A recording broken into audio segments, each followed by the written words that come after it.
Boa tarde. Meu nome é Randy Melzi e sou vice-presidente da American Society Council of the Americas.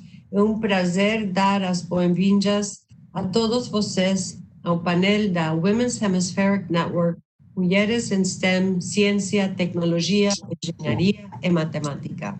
Eu gostaria de dar as boas-vindas especiais a nossas 4 panelistas. Silvana Bahia, diretora Olavi, Maria Augusta Bernardini, diretora médica executiva AstraZeneca do Brasil, Alessandra Del Debbio, vice-presidente jurídica e de assuntos corporativos, Microsoft Brasil, Paula Moreira, Managing Director Goldman Sachs Brasil, que fará a moderação do painel.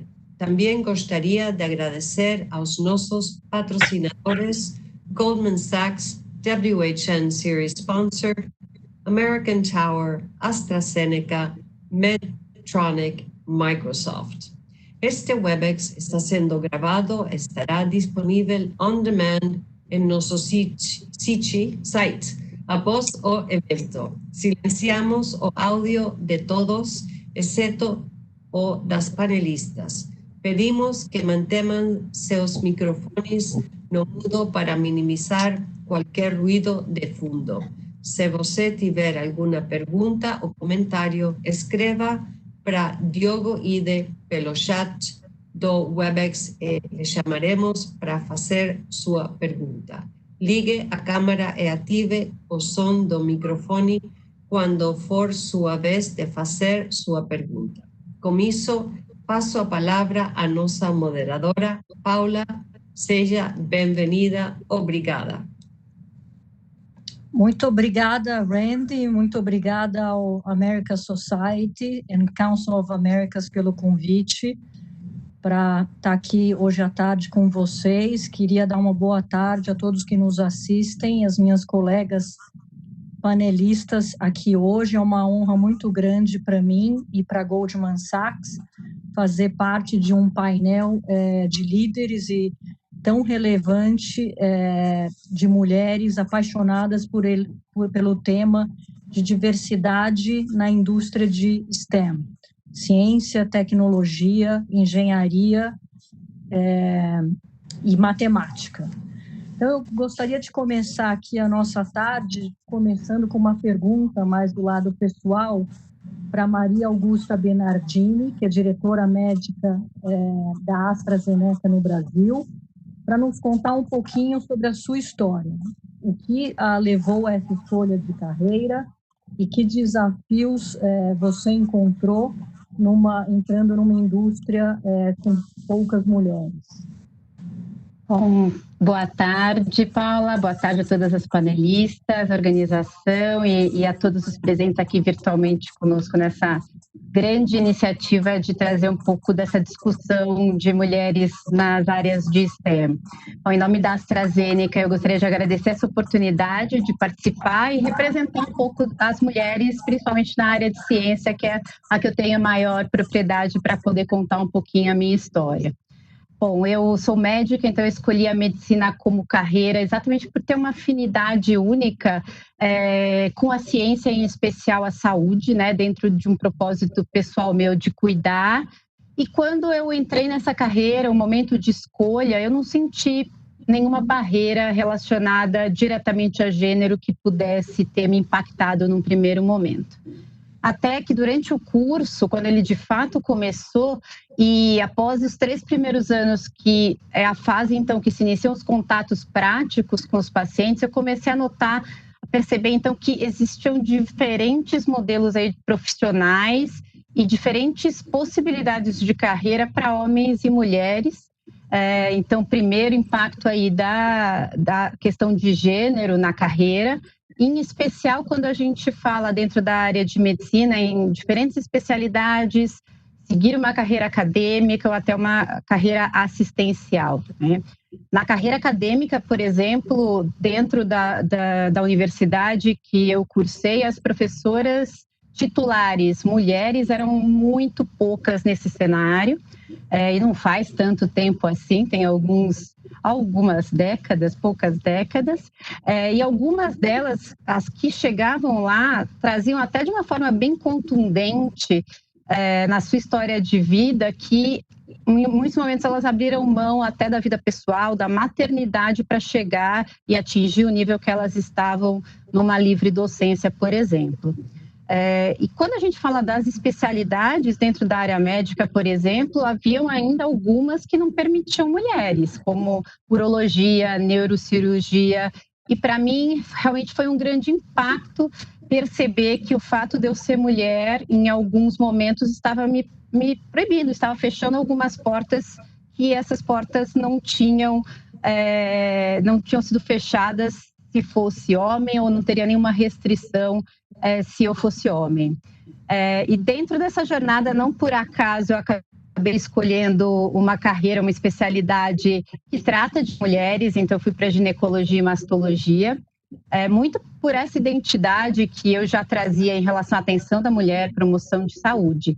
E, ironicamente, apesar de ter escolhido tratar de mulheres exclusivamente, ou principalmente, eu atendi muitos homens também, porque câncer de mama também ocorre em homens e muitas vezes eles até preferiam uma mastologista do sexo feminino para acompanhá-los, porque tem um cuidado, tem um acolhimento diferente nesse sentido.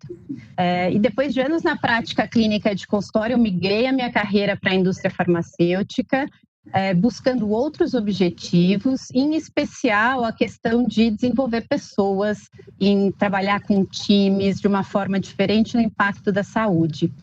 E dentro desse ambiente corporativo eu consegui me adaptar muito bem a entender como funcionava uma carreira dentro de uma grande organização, dentro do balanço de vida profissional, pessoal, e nesse primeiro momento também não senti nenhum impacto em relação à questão de gênero. Até que pela primeira vez eu realmente limitei uma escolha minha pelo momento da minha vida e pelo meu gênero, de uma forma consciente, numa decisão de carreira que eu tive. Então, eu estava trabalhando numa grande companhia com um cargo bom, mas me senti um pouco desafiada em relação ao meu potencial. Achava que eu podia mais, podia fazer diferente, mas eu estava num momento de vida pessoal que eu tinha decidido com meu marido engravidar da minha segunda filha. Então, a gente estava tentando já há alguns meses, e naquele momento eu não me via fazendo uma movimentação, afinal de contas, quem ia contratar uma potencial gestante, a cada mês eu não sabia se eu estava gestando ou não, e eu realmente fiquei com a minha carreira em stand-by, até que uma gestora do RH da AstraZeneca me ligou, e eu realmente já tinha uma admiração pela empresa, pela ciência que a AstraZeneca trabalha, me interessava realmente pela vaga que ela me apresentou, mas no primeiro contato eu já falei, eu te agradeço muito, porque eu estou tentando engravidar há alguns meses e eu não me sinto à vontade em mudar de carreira nesse momento ou seguir no processo, porque pode ser que eu até esteja grávida e não saiba, e não sei se a empresa vai contratar uma gestante para um cargo como esse, né, dados os desafios. E aí ela que me perguntou, mas você tem alguma restrição?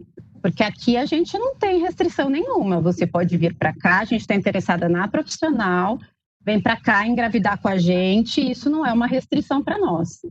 Bom, não preciso nem dizer que depois desse chacoalhão que ela me deu, né, eu segui no processo, mesmo assim ainda fui teimosa para todos os que eu passei, os profissionais que eu passei em entrevista no processo, eu falei a mesma coisa, estou tentando engravidar, realmente vocês têm certeza, né? E todos foram unânimes em falar, isso não é nenhum impeditivo para você vir trabalhar com a gente. Mudei de empresa, resumindo, engravidei entre o primeiro e segundo mês, depois de ser contratada. Eu trabalhei muito, eu estava feliz lá fazendo o que eu estava fazendo, realizei muita coisa e meu gestor direto na época falava que eu literalmente trabalhava com a energia de 2 pessoas, né? Eu estava grávida e tinha uma super energia para fazer tudo, porque nada como a motivação e o desafio para fazer a gente crescer. Eu deixei um time estável, consegui sair de licença, e quando eu voltei de licença eu fui inclusive promovida. Então eu acho que esse é um exemplo para mim de que muitas vezes os limites e os viés estão dentro de nós mesmas. E se eu não tivesse abrido a minha porta, tivesse alguém que me chacoalhasse, não tivesse alguém que pudesse me mostrar como eu estava me sabotando no meu próprio viés, eu talvez não estivesse aqui hoje, não estivesse trabalhando, por exemplo, com grandes cientistas mulheres brasileiras, internacionalmente reconhecidas, para buscar o desenvolvimento de uma vacina nessa fase da pandemia, e não estaria abrindo portas e exemplos que a gente pode dar. Então, acho que ninguém aqui tem o direito de limitar o nosso propósito, o nosso potencial pelo nosso gênero, mas às vezes essa limitação está dentro de nós mesmas. Então, o meu primeiro ponto aqui é a gente tem que refletir sobre os nossos vieses, sobre as nossas crenças que são limitantes, às vezes conscientes, às vezes inconscientes, e transformar, né? Eu tive a sorte de alguém ter me acordado para isso, mas a gente já tem muito muro lá fora, né? Na vida pessoal, profissional. Então, que a gente tire primeiro os muros de nós mesmas, né, Paula? Obrigada por dividir a tua história. Estava até lendo aqui nos comentários, eu concordo, uma história incrível, Maria Augusta. Eu queria passar agora para Alessandra Deodébio, para saber um pouquinho da tua experiência na Microsoft, anteriormente também na Nokia, né? Sabemos que as mulheres estão subrepresentadas nessa categoria de STEM nas empresas. Como podemos fechar essa lacuna? Quais exemplos de iniciativas e políticas podem ser implementadas com sucesso? Que métricas, né, e objetivos você acha que podem ser empregados pelas empresas para aumentar a diversidade e a inclusão das mulheres nessas carreiras? Obrigada, Paula. Obrigada pela pergunta, pela oportunidade aqui. Também queria começar agradecendo a organização, agradecendo a oportunidade de bater esse papo com a Maria Augusta e com a Silvana, e mediadas por você, Paula. Muito obrigada, Randy, Natália, todo o time e a todo mundo que está ouvindo a gente. Eu vi que tem homens e mulheres, fiquei animada que não tem também só mulheres. Eu adoro ver os homens participarem também dessa conversa, porque eu acho que essa conversa não é uma conversa só de mulheres, é uma conversa de todos nós. Então, contando um pouquinho da minha trajetória na Nokia e na Microsoft, eu passei a minha carreira toda basicamente em empresas de tecnologia, mas com um olhar diferente das minhas colegas aqui, porque eu não tenho uma formação em STEM, eu sou de formação uma advogada. Então, o meu olhar, apesar de trabalhar sempre numa empresa de tecnologia, eu sempre atuei numa função diferente. Tive, acho que, o privilégio de trabalhar em empresas grandes, multinacionais, como a Nokia e a Microsoft, que olham para essa questão da diversidade e da inclusão de uma maneira, por um lado, natural e, por outro lado, intencional. Eu vou falar um pouquinho disso. A Nokia foi uma oportunidade muito grande de construção de carreira para mim, num lugar em que eu me senti pertencendo, em que eu acho que a diversidade e a inclusão eram algo que faziam parte do DNA da empresa. Era talvez menos uma fala e muito mais ações. Isso foi o que eu vivi na Nokia. E eu tenho uma história de reincidência, né, nas empresas que eu passei. Eu trabalhei 2 vezes na Nokia, 2 vezes na Microsoft. Passei nessa segunda fase agora de Microsoft. Quando eu trabalhei a primeira vez, eu faço uma comparação entre os 2 momentos da Microsoft e eu identifico uma mudança da cultura da empresa bastante grande sob a liderança do Satya Nadella, que está há mais de 6 anos já liderando a nossa empresa e que trouxe uma visão diferente, né? Uma missão hoje para a Microsoft que é muito ambiciosa e ao mesmo tempo eu acho muito humilde, né? Porque todos nós fazemos parte disso, que é empoderar cada pessoa e cada organização a realizar mais através de tecnologia. E a gente só consegue fazer isso se a gente tiver a diversidade como motor. Então a diversidade e inclusão hoje está no cerne, está no centro realmente da cultura corporativa da Microsoft. E é uma cultura que passa de uma posição que eu até vivenciei, então me sinto até confortável para falar, de uma empresa muito arrogante, de know it all, quer dizer, eu sei tudo, para uma empresa que está aprendendo, que está aberta para o aprendizado, que vai do know it all para o learn it all. Então, eu saio daquela posição de arrogância e vou para uma posição realmente que a gente fala de uma cultura de mentalidade de aprendizado. Então, uma mentalidade muito mais aberta, de querer aprender, de querer devolver, então, para a sociedade os produtos e os serviços que atendam à necessidade dessa sociedade onde você está inserido. Você só consegue fazer isso se você estiver dentro da corporação, essa sociedade representada. Então, essa é a jornada da Microsoft, de buscar, então, não só reconhecer essas diferenças, incluir de talentos diversos, mas valorizar essas diferenças, porque são dessas diferenças que a gente vai conseguir trazer inovação, trazer melhores soluções, e o olhar da Microsoft é amplo para a diversidade. Aqui a gente está falando muito especificamente das mulheres em STEM, que é um tema extremamente importante, a equidade de gênero e de oportunidades no mercado de trabalho, mas o olhar da Microsoft é mais amplo do que isso, é para além do gênero, da etnia, da orientação sexual, é uma questão de perspectiva, de religião, de nacionalidade, de background, de cultura, onde você está inserido, da onde você veio, enfim, é todo esse conjunto de características que trazem essa riqueza de diversidade que fazem a diferença para que a gente consiga cumprir a nossa missão. Mas você falou bem, Paula, que, sem dúvida alguma, as mulheres estão subrepresentadas no mundo de STEM, no mundo de tecnologia. Então, hoje, acho que foi no ano passado que a Softex trouxe um estudo dizendo que os postos de tecnologia hoje são ocupados, apenas 20% desses postos são ocupados por mulheres, né? E esse número foi caindo, porque em 2007 esse número era de 24%, a gente está falando de 20%.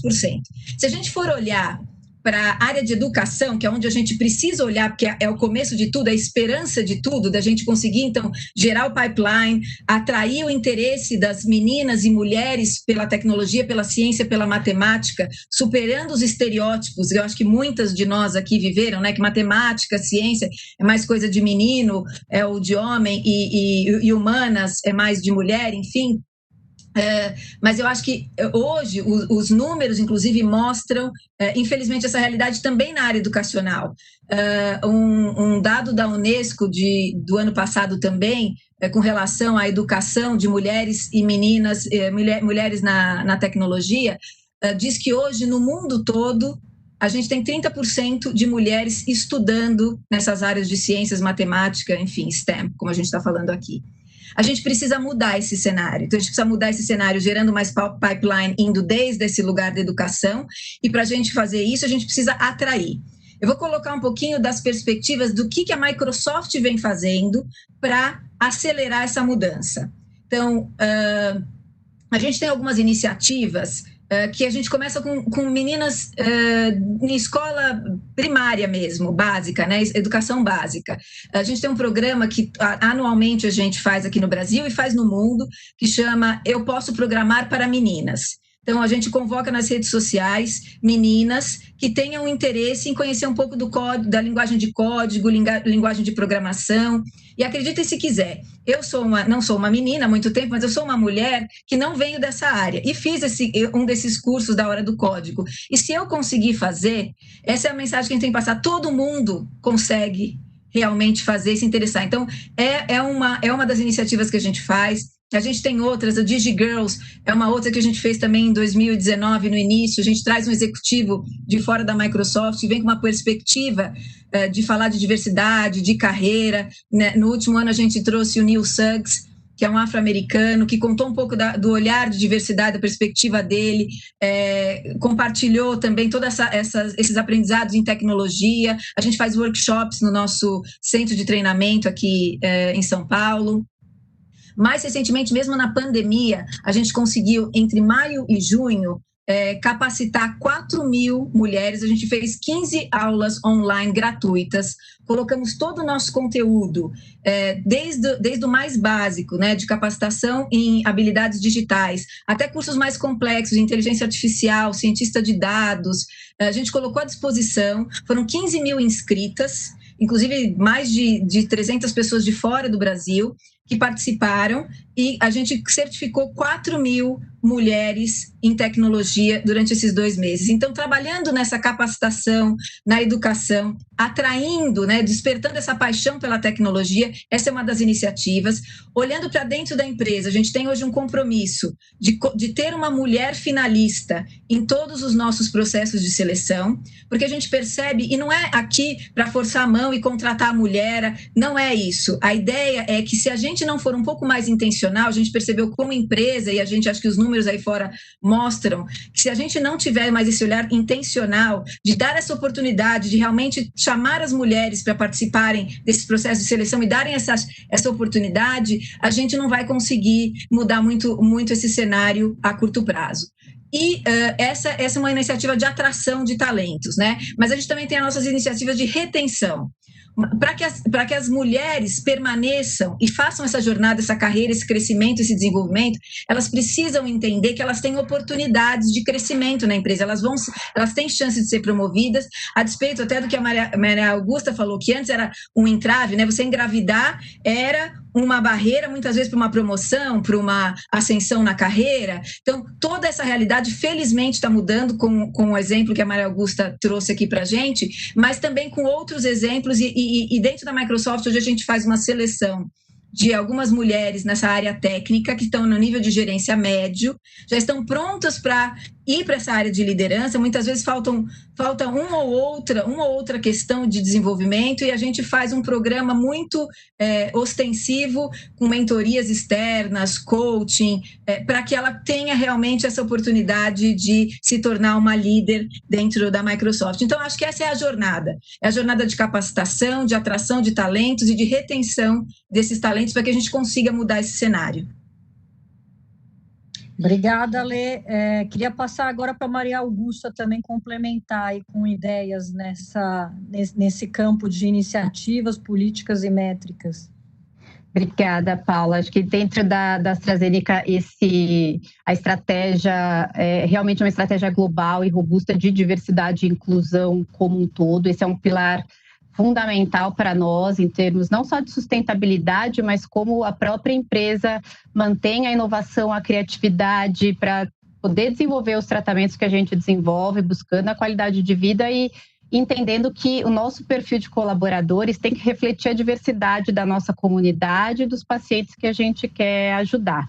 E no Brasil, essa jornada de diversidade e inclusão da AstraZeneca se iniciou pela questão de gênero, que é uma bandeira mais fácil da gente identificar e tratar. Então, ela começou em 2016 e a gente passou por várias fases dentro dessa jornada, e eu consigo pensar em 4 aqui de uma estruturação, porque passamos pelo menos 2 anos entendendo e conscientizando sobre esses vieses inconscientes, sobre a questão de gênero e como realmente implementar e ter números para que a gente possa enxergar realmente enfrentar o problema de frente. Depois a gente passou por uma fase aí de engajamento, outra de estratégia, implementação, aceleração, e agora a gente está na questão de empoderamento e sustentabilidade. Nessa primeira fase que eu falei um pouquinho da questão da gente trabalhar a conscientização, isso foi um trabalho que realmente busca aí a gente começar a ter índices, e começa pela liderança sênior, entendendo que isso realmente faz sentido para a empresa. É um valor da empresa ter um público, ter os colaboradores diversos, e em especial aqui a gente começou com a questão de gênero, né, como eu falei, e a gente usou um primeiro índice, que foi a porcentagem primeiro de mulheres colaboradoras dentro da empresa e depois mulheres que chegam a cargos de liderança, né? Então, para a gente possibilitar que isso acontecesse, entendendo as diversas áreas, os seus desafios e notando como era diferente mesmo por área e também por regiões de trabalho. Escritório era muito diferente de pessoal que trabalha em campo, né? Em visitação médica, por exemplo. Então, a gente precisava primeiro entender o tamanho do desafio, a profundidade dele. Na segunda fase, que aí foi a fase que a gente buscou, sim, engajar a empresa como um todo e educar nesse tema, a gente começou a fazer os summits. O primeiro foi muito emblemático, que foi o Woman Summit. Então, a gente realmente engajou toda a liderança, e a liderança sênior em especial, e foi na ocasião que a gente realmente participou, teve a participação da ONU Mulheres e do movimento He4She, e nós assinamos como empresa os princípios do empoderamento das mulheres, né, nesse movimento, e foi um movimento muito emblemático para mostrar o nosso compromisso com esse tópico. E a partir de então a gente começou a liderar essas estratégias de aceleração. Então a gente formou um comitê interno de diversidade e inclusão, e esse comitê se chama Revelando Diferenças. Então a campanha inicial foi muito divertida, até porque cada um contava a sua diferença. Como a Alessandra falou, não é a questão só de gênero, é o que eu trago de diferente para a empresa. E cada um escrevia, postava dentro da rede interna. Então a gente vê que todo mundo é diferente, é essa diversidade que enriquece as nossas jornadas de trabalho. E aí, então, a gente definiu os pilares estratégicos dentro disso, né? O pilar de negócio, então, é como ter fornecedores diversos, suppliers que tenham essa bandeira também, como a gente fazer isso, um elemento chave na nossa transformação cultural e transformação digital. Na estratégia de pessoas, como a Ale falou, como eu tenho sempre esse pipeline diverso sendo investido, como eu trabalho nos gaps de remuneração, nos vieses de recrutamento, por exemplo. Uma das coisas simples, né? A gente mudou todos os job descriptions, não para descrever como diretor ou diretora, por exemplo, né? A gente tem diretoria, então a gente não põe o gênero indicado lá para que não haja nenhum viés. Da mesma forma que a Lê trouxe, ter sempre mulheres na lista de candidatos, para que a gente possa realmente ter uma visão diferente, né?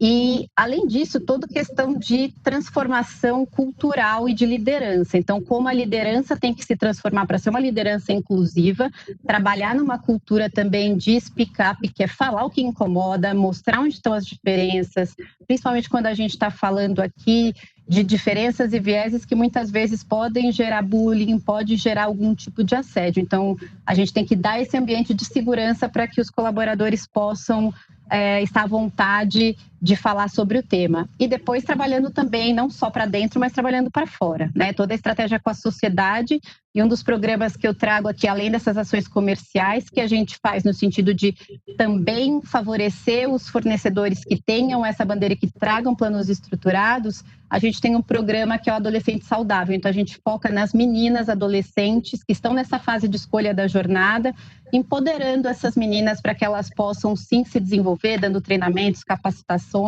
que a gente possa mostrar que ela é o que ela acreditar que ela quer ser, né, para seguir essa jornada. E agora a gente está muito mais nessa fase de garantir a sustentabilidade disso, engajar os líderes e manter isso vivo, né? E quando a gente fala um pouquinho de problema, a gente tem que ter métrica, né? É o que dá o tamanho do problema e dá os indicadores se a gente está indo na estratégia correta ou não. E, como eu falei, então, a gente usa porcentagem de mulheres em todos os cargos por área, por nível de liderança. Então, a gente busca, sim, essa igualdade da distribuição das mulheres representando a sociedade. A gente também tem o grupo que são as empoderadas. Então, a gente tem um grupo de trabalho que tem esses planos, que coloca para cada grupo, né, tem um embaixador dentro do comitê diretivo, para que isso tenha realmente a sua importância, seja seguido. E a gente mede número de pessoas impactadas, coachings, mentors, sempre no sentido de foco de carreira e desenvolvimento das mulheres no ambiente de trabalho. Então, é um pouco do que a gente vem trabalhando nessa jornada, Paula, mostrando que é possível. Tem um tempo aí de entender o problema, de se desafiar, mas realmente isso é o que nos mantém vivos, né? Essa diversidade que nos mostra a nossa... Realmente como nós somos únicos, mas somos todos da mesma família, né? Da mesma humanidade. Lá na Goma a gente também tem, né, um comitê de diversidade, temos vários treinamentos para todos os níveis, mentoria. As duas coisas que eu acho interessante comentar é que a gente também fez um programa para estudantes mulheres para ajudar na capacitação e para aumentar o interesse por mulheres no mercado financeiro e mostrar que é possível também trabalhar focada, longas horas, não é moleza para ninguém, mas para também ter uma família, conseguir ter um equilíbrio na vida, é uma carreira muito motivante. E a outra coisa que fizemos também foi implementar a licença parental, né, igual para homens e mulheres, que ainda estamos fazendo progresso em convencer os homens, mas é uma luta aí do dia a dia.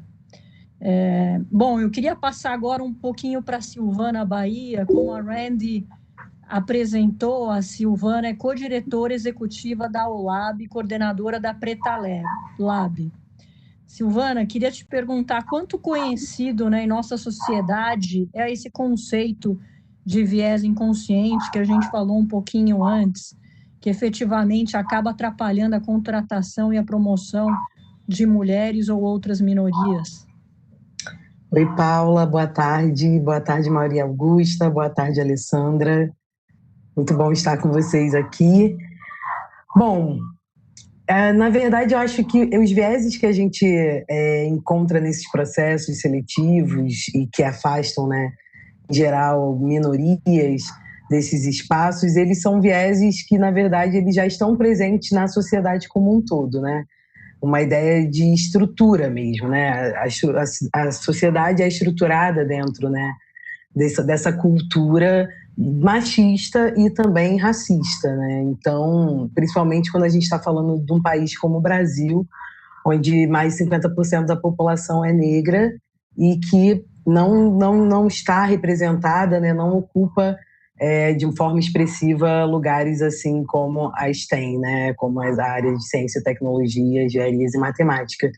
E aí, por isso também que a gente criou esse projeto, né? O Preta Lab, que eu queria falar um pouquinho, que eu também não sou da área de exatas, eu, na verdade, me formei em comunicação, fiz mestrado em cultura e agora vou fazer doutorado em comunicação de novo, mas estudando essa ideia de tecnologia também e principalmente o impacto que a tecnologia tem na sociedade, né? Então, nesse mundo, eu acabei me tornando uma desenvolvedora.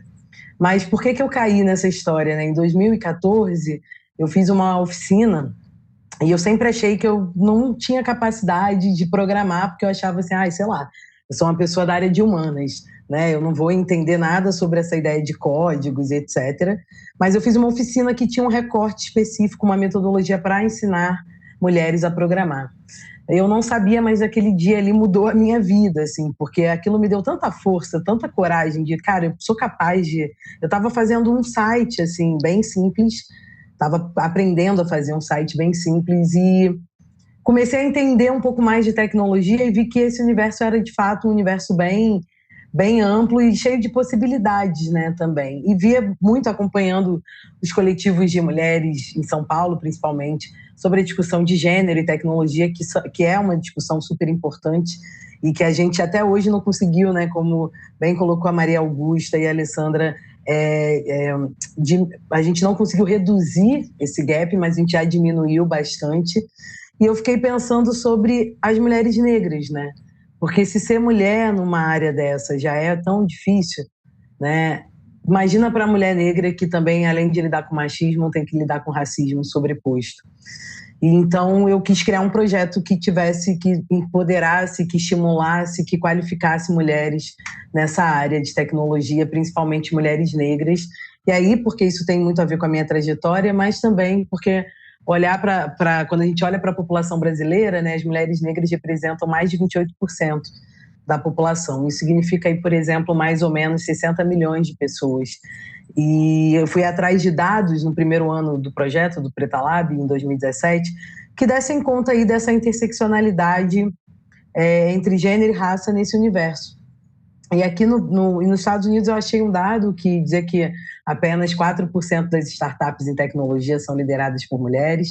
E aqui no Brasil, o único dado que eu encontrei foi da Escola de Tecnologia da USP, né, da USP, que dizia, que é um dado, na verdade, feito pela Poligen, que é um grupo de estudantes da USP, né, da tecnologia, que dizia que em 120 anos apenas 10 mulheres negras tinham sido formadas na escola de tecnologia. E aí, por isso que, né, respondendo ao que você trouxe, como que a coisa também é tão estrutural, né, Paula, muitas vezes, assim, porque tem os vieses quando você chega até o emprego e está passando por um processo seletivo, mas esses vieses, na verdade, eles não surgem ali. É isso que eu quero dizer, né? Na verdade, tem é muito estrutural e por isso às vezes tão difícil, né, de resolver e de como que a gente olha, porque isso tem a ver com uma mudança de cultura também, né? E mudança de cultura não é algo que a gente resolve em curto prazo, né? A gente precisa aí de um investimento, de um olhar mais qualificado e crítico, né, para isso, e aí é médio e longo prazo, né, em geral. Eu não sei se eu respondi toda a sua pergunta, mas é porque eu fiquei refletindo aqui, né? Eu concordo contigo, essa questão do viés inconsciente, a nossa maior barreira é cultural, enquanto acho que, né, todo mundo falou, a gente precisa trabalhar na educação e várias iniciativas também no meio corporativo. O meu sonho, acho que para médio e longo prazo, é que todos os pais e mães eduquem as suas filhas com os mesmos escolhas, sonhos e ambições que os filhos homens, né? Que daí isso aí tende a fazer um progresso essencial. E acho que falando um pouquinho do viés inconsciente, pelo menos na minha carreira, um momento que foi, eu chamo do aha moment, foi quando uma vez eu perguntei para um funcionário meu que já trabalhava comigo há anos, que eu sabia que me respeitava, e eu perguntei para ele: fulano, me conta uma coisa, você acha que tem algum preconceito com relação a ter uma chefe mulher? E ele me respondeu naturalmente: claro, Paula, é que nem você ter uma mulher que ganha mais do que você, homem. Então, eu acho que, para mim, foi um momento que eu falei, eu ainda estava na dúvida. E acho que isso ainda assim, não está tão óbvio na cabeça de muita gente, faz parte esse trabalho de letramento que eu acho que a gente tem que fazer com todo mundo para a gente aprender sobre o tema e fazer ações que possam ajudar. Alessandra, você quer dividir, se você teve algum momento, momento, um clique na tua carreira que isso apareceu para você? Eu acho que não como você, Paula, de ter uma coisa tão emblemática e estanque, de ser um momento que eu falo, nossa, realmente existem essas barreiras, esse preconceito e esses vieses. Mas eu acho que na medida, especialmente se eu tivesse que escolher um momento, eu acho que quando eu fiz o treinamento, há 6 anos atrás, o primeiro que eu fiz, que eu participei de vieses inconscientes, que eu também comecei a olhar para mim e entender que parte desses vieses vinham, então, de uma história, de uma cultura e de um ambiente que você está inserida e que muitas vezes você não percebe determinadas coisas e você mesmo se autossabota, como a própria Maria Augusta falou, porque é o que você estava acostumada a ver como exemplo, são as referências que você conviveu, apesar de que foi um momento foi um eye-opener, acho que para mim, de abrir os olhos, que se por um lado eu olhei e cheguei à consciência, trouxe para a consciência essa questão dos estereótipos, né? Menina pode, menino não pode, isso é para menino, isso é para menina, que eu acho que, inclusive tem um estudo na Inglaterra que foi feito há um tempo, eu não vou lembrar exatamente qual foi a ONG que fez, mas tem um vídeo maravilhoso que eu amo, estou vendo que a Carol Ridorsa está aí, ela vai lembrar. Os alunos são pedidos, meninos e meninas de 7 anos, eles pedem para você desenhar a profissão que você queria ser. E aí os meninos vão desenhar suas profissões, as meninas também, e quando as professoras perguntam o que vocês desenharam, e aí vem as respostas, desenhei um bombeiro, desenhei um piloto, desenhei um cirurgião, tudo mais no masculino, e entram esses profissionais na sala com as suas, enfim, o bombeiro com, capacete, com a máscara, a médica com a máscara, e eles tiram tudo isso e se mostram, são todas mulheres. A reação das crianças é impressionante, porque a expectativa delas, porque o estereótipo que se formou na cabeça delas era de que aquelas profissões eram mais masculinas. Então, esses foram os chamados que eu fui tendo e ao mesmo tempo eram um pouco contraditórios com o que eu vivi na minha casa, apesar de ser também de uma geração em que isso era uma novidade, vamos dizer assim, ser uma mulher independente, buscar essa minha liberdade de escolha. Eu tive a sorte, talvez, de ter um pai que foi um grande he for she para mim, aquele cara que incentiva, vai para frente e acredita, e uma mãe que sempre me disse, desde muito pequena, que todo mundo é diferente, cada um tem uma habilidade, e o negócio aqui é colaborar e se complementar. Então, eu já falava em diversidade em 1970 e poucos. de uma outra forma, com uma outra linguagem, mas eu acho que não sei se eu tive esse aha moment, eu acho que eu tive, nessa hora do treinamento, me veio tudo isso, me veio o que é essa sociedade, a cultura, os estereótipos, como era importante, como talvez eu tenha tido a sorte de conseguir enfrentar um pouco dessas barreiras. E aí, automaticamente, eu me vi em algumas situações, menos dentro das empresas, e mais, muitas vezes, representando as empresas em que eu trabalhava, em reuniões externas, onde eu era a única mulher em 90% do tempo, acreditem, ainda não na área de STEM, como advogada, mas ainda assim, a única mulher, ou uma das poucas mulheres, e eu precisei... Em alguns momentos eu senti que eu tive a sorte também de ter aliados, pessoas, homens muitas vezes, que estavam numa posição de poder ou de privilégio, né, como a maioria ali, e que conseguiram me incluir em determinadas situações, fazer a minha voz ser ouvida, então eu acho que nessa jornada, de novo, que eu gosto muito dessa palavra, hoje eu acho que uma forma da gente conseguir ultrapassar esses vieses inconscientes, além de trazer para a consciência, para conseguir trabalhá-los, muitas vezes se você está nessa posição, e eu acho que hoje nós mulheres que alcançamos algum patamar ali, enfim, de liderança, ainda que, eu digo que circunstancialmente, né? A gente tem também essa oportunidade de ser aliado de muitas outras mulheres que precisam desse apoio nas suas carreiras, e também de nos valermos desses aliados e fazermos eu acho que essa união de forças, sabe? De he for she mesmo, de mulheres e homens juntos nessa jornada. Legal. Uma outra coisa que eu recomendo para quem não conhece é o Implicit Test de Harvard, que você coloca lá no Google e você faz um testezinho sobre vários vieses inconscientes com relações a vários grupos e é bem rico. Eu queria voltar agora para a Silvana. Silvana, visto, né, que os grupos subrepresentados são mais vulneráveis a perdas de empregos, né, principalmente no momento que estamos vivendo de pandemia, mas com os processos de automação que a gente tem visto, o que você acha que podemos fazer para preparar melhor esses grupos e essa força de trabalho para o futuro, garantindo uma maior inclusão? Bom, acho que a gente pode fazer algumas coisas, né? Tem aí, mais uma vez, volto nessa ideia de investimento em educação, porque hoje, por exemplo, há um grande gap aí no mercado, né? Onde sobram vagas, né? E pessoas que não estão trabalhando, que não conseguem entrar no mercado formalmente. Então, sempre penso que... E é por isso que eu acho que as tecnologias também é um lugar interessante para as mulheres negras, né, que ocupam um maior índice de trabalhos informais, por exemplo, porque a tecnologia valoriza, é o setor que mais investe em diversidade, né, de acordo com algumas pesquisas, e sobra, né, vagas. Só que aí a gente fica pensando também que essa matemática ela não é exata. Pô, mas sobram vagas de pessoas que estão sem trabalhos formais, por que essas pessoas não estão aí? Acho que uma das respostas é a questão da educação, da estrutura ali, dessa base, mas também pensar esses processos seletivos, e aí pensar os processos, não só os processos seletivos, mas as jornadas dos profissionais dentro das empresas.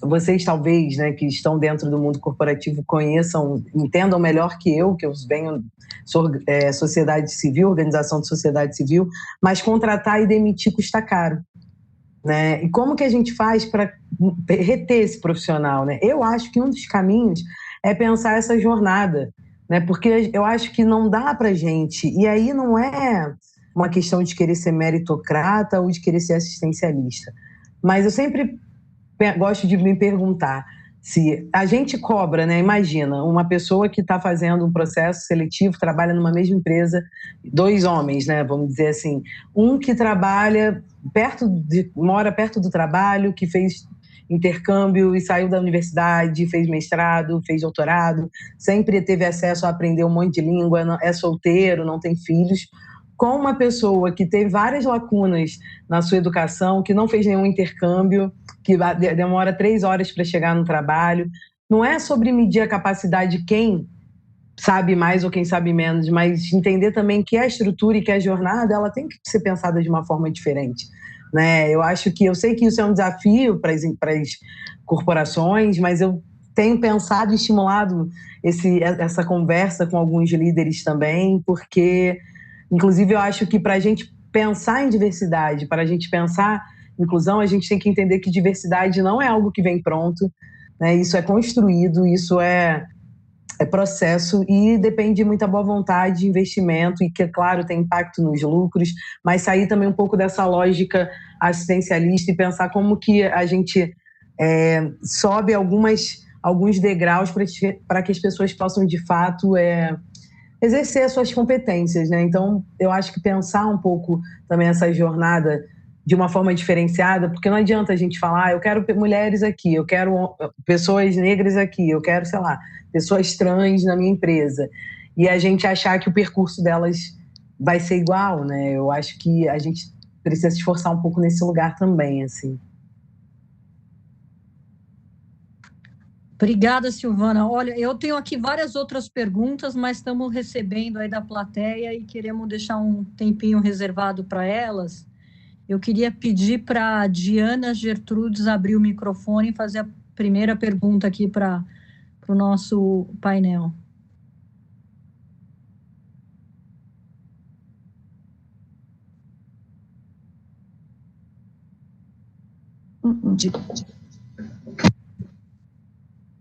Diana Gertrudes? Ou então podemos passar para a segunda. A segunda pergunta seria da Suzana Tonin. Bom, gente, estão me ouvindo? Sim.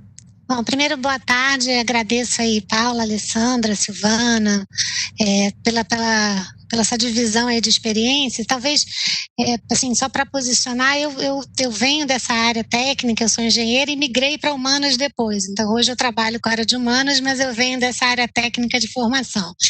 A minha pergunta talvez seja um pouco, não somente direcionada especificamente a essa área, mas a gente está num processo agora na empresa, onde a gente está exatamente levando esse tema, tentando estruturar esse tema de uma forma mais estratégica, mais estruturada, para levar para a liderança. E eu queria um pouco ouvir um conselho, ou alguma divisão de experiências de vocês, se vocês já passaram por... Qual seria um conselho de como abordar esse tema? Porque eu já vivenciei duas percepções. Uma que, às vezes, é difícil você levar, quando eu falo um pouco de gênero, né? Porque parece estar advogando em causa própria. Então, na hora que eu coloco, eu preciso promover mais meninas, eu preciso dar essa exposição, eu sendo mulher nesse lugar, o quanto que eu estou pedindo por mim mesma, então tem um certo, talvez, constrangimento, que talvez eu não devesse ter, mas é um conselho aí que eu estou perguntando. E um outro que eu já escutei algumas vezes puxa, mas se a gente também apoiar todos esses grupos de diversidade, minoria, etc., será que os homens brancos, héteros, também não vão ser prejudicados e vão perder as oportunidades porque você está forçando para que outro grupo entre? Então, eu queria escutar de vocês se vocês já passaram por coisas parecidas e se vocês têm algum conselho sobre isso.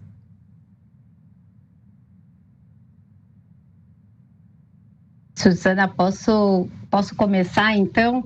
Aproveitando a jornada aí, nossa primeira estratégia nesse sentido foi realmente começar com a diversidade na questão de gênero, porque é uma bandeira que abre a porta para as demais. Então, hoje a gente tem os grupos, tem até grupo de homens, tá? Então, tem o grupo dos homens que se reúnem para discutir as questões masculinas também, mas começamos por aí, porque realmente a questão de métricas e todos os índices são mais óbvios para a gente trabalhar, e aí os demais grupos vieram a maturidade da bandeira de gênero. Então nós entramos por aí, e o primeiro approach realmente foi levar para a liderança sênior e ter dentro desse comitê diretivo não só as mulheres engajadas nisso, porque a sororidade ali é importante, de uma suportando a outra nessa jornada, mas também ter líderes homens que são mais voltados ou mais abertos para essa discussão inicial, para também advogarem essa bandeira conosco, mas o principal estratégia foi mostrar que realmente isso está linkado ao negócio, à sustentabilidade do negócio, não é advogar em causa própria, é advogar pela sustentabilidade da empresa, porque são os clientes que a gente tem, né? A gente está representando isso e a gente só vai conseguir ser sustentável dessa maneira. Aí sim nós conseguimos trazer esse caminho e trabalhando com a liderança, mostrando o tamanho dos vieses que os próprios líderes tinham, as líderes mulheres, eu acho que ajudou bastante a gente entender o tamanho do desafio que a gente tinha para mudar a cultura de organização, porque como a Ali falou, a Paula, é mudar uma cultura e leva tempo, então tem que ter bastante persistência. A gente fez muito evento, a gente buscou ajuda de fora, porque muitas vezes líderes femininas de outras empresas, a ONU Mulheres nos ajudou muito nesse sentido. Então, assim, a gente conseguiu esse suporte indo devagarinho, mas com persistência e mostrando o benefício que isso traz para o negócio, que eu acho que a língua que nesse nível da organização faz muito sentido também, né? Está linkado diretamente aos resultados. Eu concordo, Suzana, com o que a Maria Augusta falou, totalmente. E eu reforçaria alguns pontos aqui. Eu acho que essa de você identificar alguns aliados, outras vozes não femininas, mas que possam também te apoiar numa jornada de explicar esses benefícios, porque eu acho que não é uma defesa da mulher ter que estar representada em detrimento de outras representações. Eu acho que a importância de mostrar que quando você tem essas diferentes representações, gênero é uma delas, pessoas com algumas deficiências é um outro tipo de diversidade que a gente precisa trazer, a etnia, como a Silvana estava falando, é uma outra perspectiva. Então, são muitas, e a primeira, talvez a mais óbvia, ou por onde todas as empresas começaram, foi por essa do gênero. Eu queria até trazer um dos exemplos, além de falar de números, né? Porque assim, tem uma série de pesquisas da McKinsey que dizem quanto melhor a empresa performa quando tem mais diversidade, e o elemento gênero é um deles, o quanto melhor os colaboradores engajam nos próprios objetivos da empresa. Então, tem acho uma pesquisa da Reis que fala que naquelas empresas que têm diversidade como um tema, 76% das pessoas estão mais engajadas, estão mais motivadas, elas trabalham realmente pelo propósito da empresa, pela missão da empresa. Mas eu queria compartilhar com você um exemplo que não é nem de gênero aqui, mas eu acho que é para ilustrar como essas diferenças fazem sentido. Recentemente a gente lançou um aplicativo que chama Seeing AI, que é para as pessoas que não conseguem, que têm dificuldade de enxergar. E uma das coisas que esse aplicativo faz, ele ajuda as pessoas não só a fazer aí as suas rotas, mas a ler um cardápio muitas vezes, e várias outras questões que são mais difíceis para as pessoas que não enxergam bem. A gente teve um engenheiro, que era uma pessoa que não enxergava direito, dentro do time que estava desenvolvendo esse aplicativo. E sem dúvida, se não tivesse a perspectiva dele, o resultado dessa solução não ia ser o mesmo, porque a gente ia ter perdido a oportunidade de captar uma necessidade específica. E agora me veio até na cabeça um exemplo que é feminino, sim. Eu não vou lembrar exatamente em que ano, mas nos Estados Unidos, acho que era na década de 70, a indústria automobilística começou a perceber que muitos acidentes aconteciam e apenas as mulheres estavam se machucando. Então, houve o primeiro viés, o primeiro comentário que aconteceu depois dessa análise, desse relatório, era: bom, as mulheres são piores para dirigir, então por isso elas batem o carro, então elas se machucam, então é por isso que elas estão mais machucadas que os homens. Eles foram um pouco mais a fundo e perceberam que no grupo que desenvolvia o cinto de segurança, só existiam homens de uma determinada estatura. Ou mais ou menos a média do homem é maior do que a média de estatura da mulher. Então, eles fizeram aquele produto cinto de segurança para o homem, com aquela determinada medida. Então, ele protegia o homem, mas a mulher que estava com aquele cinto de segurança, não. Ela sofria maiores lesões, enfim. Então, esse é um exemplo super concreto, e eu acho que essa é a fala, na minha opinião. É com exemplos concretos da diferença que faz você ter as perspectivas diversas nos times. Obrigada, Ale. Eu queria ler a próxima pergunta, que é da Diana Gertrudes, direcionada para a AstraZeneca e para a Microsoft. Gostaria de conhecer as políticas de licença paternidade das duas empresas. Me parece ser uma medida importante para diminuir as diferenças. Vamos lá, tem toda a razão, Diana, faz muito sentido essa discussão. A gente vem liderando para ter ainda não temos, mas para ter uma licença parental independente do gênero, né, que ela seja igual para ambos. Hoje a gente ainda está no modelo da licença paternidade de 20 dias e a gente vem buscando que os homens realmente tirem essa licença e fiquem em casa. Eu acho que esse é o nosso primeiro desafio, os homens quererem ficar esse período fora. A gente vê que muitas vezes a gente precisa até tomar medidas um pouco mais duras para que eles possam fazer isso de fato. O que a gente evoluiu bastante também nessa discussão é a questão de auxílio creche, que isso é extensível tanto para mulheres quanto para homens, para suportar que essa família possa voltar ao trabalho, caso um ou os dois pais estejam nesse período. Mas acho que é uma questão da evolução aí de todas as políticas da organização e faz total sentido dentro da divisão das responsabilidades dentro do lar. Concordo plenamente. No caso da Microsoft, é exatamente a situação que a AstraZeneca, que a Maria Augusta descreveu, talvez com algumas pequenas diferenças. E de novo, a gente está na jornada, na discussão, já na consciência da importância de colocar esses benefícios de maneira igualitária para que a gente consiga, então, reduzir esse gap que existe hoje. No caso da Microsoft, a gente deu talvez um passinho a mais, mas é um passo ainda tímido, na minha visão, porque a gente tem para os homens 45 dias, é licença parental, perdão, é a mesma coisa, mas a gente fica com 45 dias.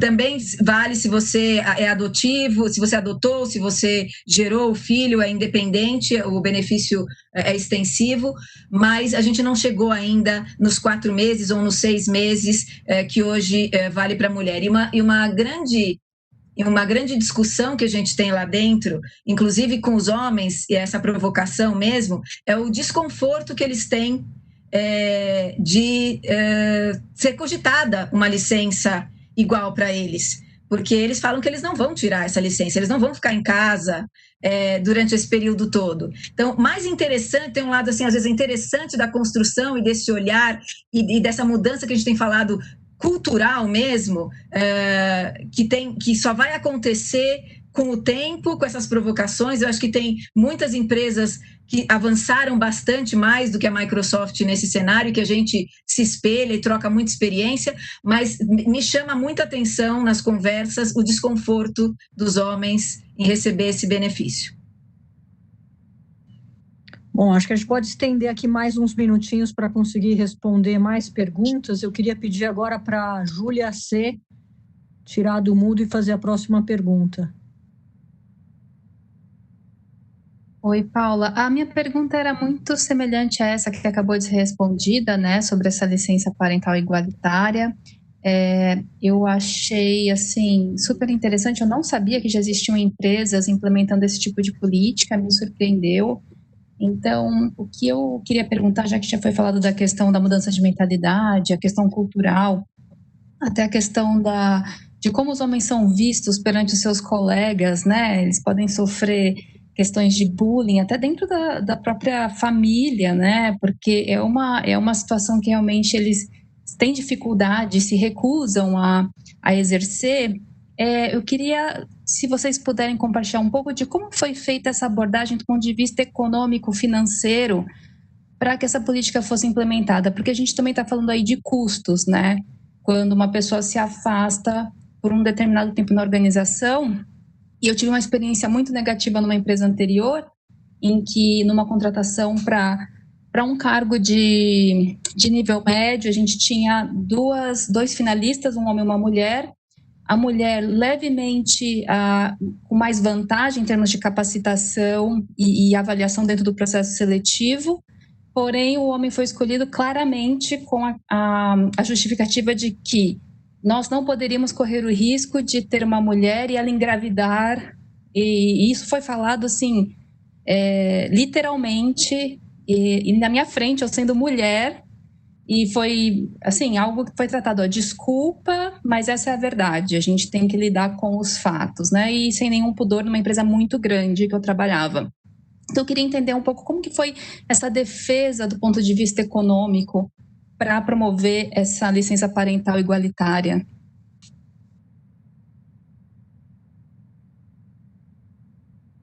Bom, Juliana, na AstraZeneca, essa é uma bandeira que a gente ainda está levando, ainda está na luta, ainda não tem essa igualdade, a gente está buscando essa igualdade, mas acho que, para mim, tem 2 aspectos fundamentais que a gente trabalha muito e que a Silvana até trouxe muito enfaticamente, né? Para as empresas é muito caro contratar e é muito caro quando o funcionário vai embora ou é demitido. Então, para nós, o primeiro ponto aqui é motivação de quem está conosco, né, e retenção. Então, a partir do momento que a gente oferece esse tipo de benefício, do ponto de vista econômico, a gente entende que a gente não vai ganhar no curto prazo, a gente ganha no médio e no longo prazo com um colaborador que está mais motivado, atraindo mais talentos para essa empresa e retendo, porque afinal de contas eles querem ficar, eles sentem a diferença de como são tratados e como a cultura pode fazer diferença para eles, né? Então, para mim, esses 2 aspectos são os mais importantes e como a gente faz essa abordagem também nesse sentido, porque o aspecto econômico também é importante, mas a gente tem que levar os custos, avaliar esses impactos de custo como um todo, principalmente na questão aí da rotatividade, da contratação, o tempo que fica uma vaga em aberto, como isso impacta os resultados da companhia. Acho que foi muito nesse sentido para a gente conseguir abraçar essa jornada, tá? Obrigada, Maria Augusta. Eu queria já passar para a próxima, só para a gente tentar responder mais perguntas rapidamente. Queria pedir para a Gláucia Megna abrir o microfone e fazer a próxima pergunta. Olá, boa tarde, parabéns a todas aí pelas trajetórias, é muito bom a gente poder ouvir, né, assim, tantas histórias bonitas. Eu queria realmente saber um pouquinho mais da Silvana e também de vocês, né, da Maria Augusta, da política das outras grandes empresas, como que a gente pode trabalhar mais, né, assim, para realmente nessa inclusão social e racial, né? Porque, francamente falando, né, nascer nesse país, assim, branca, a gente já tem uma sorte danada, né? Mas, assim, quando a gente vê a dificuldade que é realmente no dia a dia, para que a gente consiga, né, fazer com que se quebrem todas as barreiras e ter realmente uma inclusão maior, também social, é que eu fico me perguntando o que mais a gente pode fazer, né, no nosso dia a dia, porque eu acho que isso já deveria ser uma responsabilidade muito maior de todos, né? De todas, né? Não é uma coisa assim salista, mas é uma realidade, né? Então, o que a gente poderia fazer mais e como que a empresa de vocês hoje trabalha também nesse sentido, né? Para que a gente possa realmente trabalhar com uma política de inclusão maior. É isso, obrigada. Obrigada pela pergunta, Gláucia. Bom, eu acho que o primeiro passo é reconhecer que está desproporcional, assim, reconhecer que isso é um problema, na verdade, né? Eu acho que agora, pelo menos eu tenho visto, né, nos últimos anos, uma preocupação maior de empresas no campo da tecnologia, né, com essa questão da inclusão, de como que cria ambiente, né, de como chega nessas pessoas. A gente tem hoje uma rede, o Preta Lab, de 900 mulheres negras no Brasil inteiro na área de tecnologia, né? E em várias áreas diferentes da tecnologia. E quando a gente começou a fazer esse trabalho, eu duvidava, eu sabia que tinham mais, eu sei que tem muito mais que não estão aí dentro da nossa plataforma hoje, mas se eu chegasse a 500 mulheres, eu já estava muito feliz.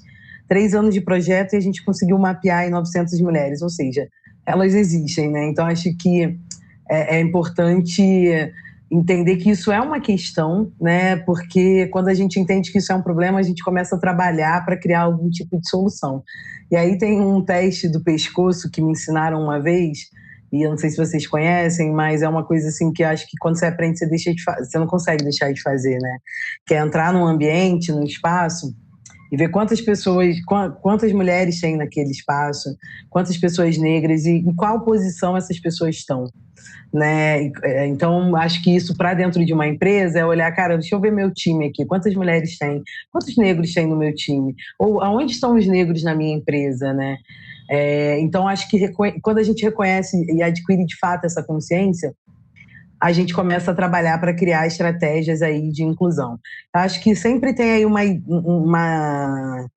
para a gente assim, uma ideia de 3 pilares, né? Um que é muito importante, que é a questão da representatividade, embora hoje essa palavra às vezes fique muito esvaziada, né, e batida, mas isso ainda é muito importante, só que é só um primeiro passo, né, para a gente construir uma ideia de inclusão, né? E o terceiro, que seria essa ideia de construir uma equidade, né? Então, eu acho que é pelo menos aí 3 pilares que a gente tem que olhar quando está querendo trabalhar por questões de diversidade e trabalhando, inclusive, nessa ideia de uma sociedade mais justa, que é como alguém já falou aqui também, isso não é um problema das mulheres, isso não é um problema das pessoas negras e de outras minorias, mas é um problema não é um problema, né? É uma questão da sociedade que a gente só vai conseguir enfrentar se a gente entender que todo mundo faz parte disso, né? Então, é isso. Acho que o primeiro passo é reconhecer que está faltando, né? Que tem uma ausência de diversidade ali. Obrigada. Obrigada. Uma última pergunta, eu queria pedir para a Vanessa Reisner abrir o microfone e fazer a próxima pergunta. Oi, gente. Eu vou abrir o microfone e tentei abrir o vídeo também. Não sei se vai abrir. Vocês estão me ouvindo? Sim. Sim. Maravilha. Queria ouvir de vocês, né? Eu vejo muitos desafios na forma como as mulheres se comunicam. Eu dei aqui exemplo de linguagem, modelo mental. E eu acho que muitas mulheres, elas sentem falta de debates práticos, de situações, temas. Eu fiz um treinamento uma vez chamado Organizational Savvy, que falava muito dessas diferenças de modelo mental e dava dicas claras. Eu nunca vi isso aqui no Brasil.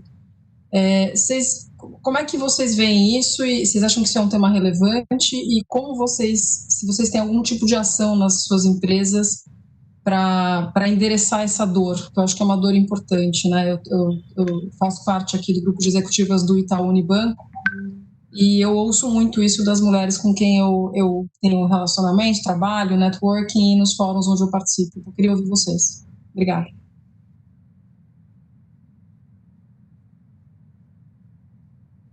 Bom, eu posso colaborar, Vanessa, com o que a gente fez para suportar essas discussões e para entender e trazer isso à tona, né, e mostrar que esses diversos perfis acontecem. Então, a gente montou dentro de todo o plano de engajamento para liderança, tinha um programa para líderes mulheres, então que a gente traz o facilitador externo para discutir todos os temas, desde postura comum, uma ajuda a outra, a questão de estilos de liderança, que são diversos mesmo. A gente fala muito da liderança feminina mais cuidadosa, a liderança masculina mais agressiva, mas a gente tem mulheres com um padrão também mais agressivo e não quer dizer que, né, tenha aí uma questão de gênero envolvida, mas o estilo de liderança. Então, a gente trouxe sim, a gente fez encontros entre as mulheres líderes e as futuras líderes também, porque isso tem que vir também para que essas futuras líderes estejam prestando atenção em como se comportam, como falam, e não precisa mudar o seu próprio estilo, mas é ser respeitada naquilo que você é, dentro da necessidade daquela área, daquele cargo em específico, né? Então, acho que a gente trouxe muito dessa discussão, e aí facilitado através de uma empresa, de um coaching externo, que fazia esses grupos de discussão entre mulheres. A gente fazia a cada um mês, entre as líderes mulheres. A gente fez isso por 6 meses, isso a gente vai repetir, além de todo o processo de liderança inclusiva, que eu acho que aí vai para além de só mulheres. São mulheres e homens que precisam entender como trabalhar diferentes culturas, diferentes mindsets, diferentes faixas etárias que têm aí tanto a questão aí que você trouxe um pouquinho de estilos de liderança, de responder a diferentes propósitos de formas diferentes. Então, acho que esse é um trabalho que tem que ser feito aí também com homens e mulheres. Obrigada. Eu posso complementar rapidamente com a visão também da Microsoft nesse ponto, e muito alinhado com o que a Maria Augusta falou, na diversidade, um dos grandes temas é a autenticidade dentro da Microsoft, é você vir do jeito que você é. Então, existem diferentes mindsets, diferentes estilos de comunicação, mas nas diferentes, não é só uma questão de gênero, o estilo de comunicação. Então, é importante também tirar um pouco desses estereótipos. Então, essas conversas também aparecem nos treinamentos, nas conversas de liderança mesmo, da mais alta liderança da empresa, no sentido de que muitas vezes está associado com a imagem do líder, é aquela mulher super extrovertida que fala de assertiva, mas existem estilos de liderança diferentes, a diversidade também está associada a isso. Você não precisa perder o seu feminino, você não precisa perder a sua essência para poder liderar dentro de uma organização como mulher também. Então, também tem essa questão, e a comunicação não é só a fala, né? A comunicação é a sua postura, é o seu silêncio, é a sua capacidade de ouvir também, é uma série de características que, logicamente, você associa algumas características mais com características mais, talvez, femininas, características mais masculinas, mas isso não pode ser uma barreira, um limitador, um taxador, um label do que cada um precisa ser. Eu acho que é muito importante esse respeito à diversidade, a autenticidade e a criação, que cada vez mais se discute dentro das empresas, de um lugar de segurança psicológica, que são os times conseguindo, e os líderes têm um papel muito grande nisso, mas também as pessoas que estão no time têm, que é de dar um tempo de fala mais ou menos parecido para todo mundo que está naquele ambiente e ter uma escuta ostensiva também nesse ambiente. Aí você gera uma segurança psicológica que hoje é tido como um dos elementos mais importantes para as performances de time. Então, acho que está todo mundo aqui aprendendo um pouquinho mais. Então, a gente vem com esses novos conceitos, esses novos aprendizados. Tem um livro super interessante que é The Fearless Organization, da Amy Edmondson, de Harvard, que fala justamente desse conceito. Eu acho que é uma coisa muito bacana para a gente pensar nessa hora de comunicação também. Obrigada, Ale. Estamos chegando ao final, queria agradecer a todos, passamos do tempo, adoraria ter muito mais perguntas e respostas aqui, acho que esse papo foi muito rico, para mim foi um prazer enorme aprender com essas 3 panelistas e ouvir as perguntas aí dos participantes hoje. Eu queria mais uma vez agradecer a todos e passar agora a palavra para a Randy fazer o fechamento do nosso evento.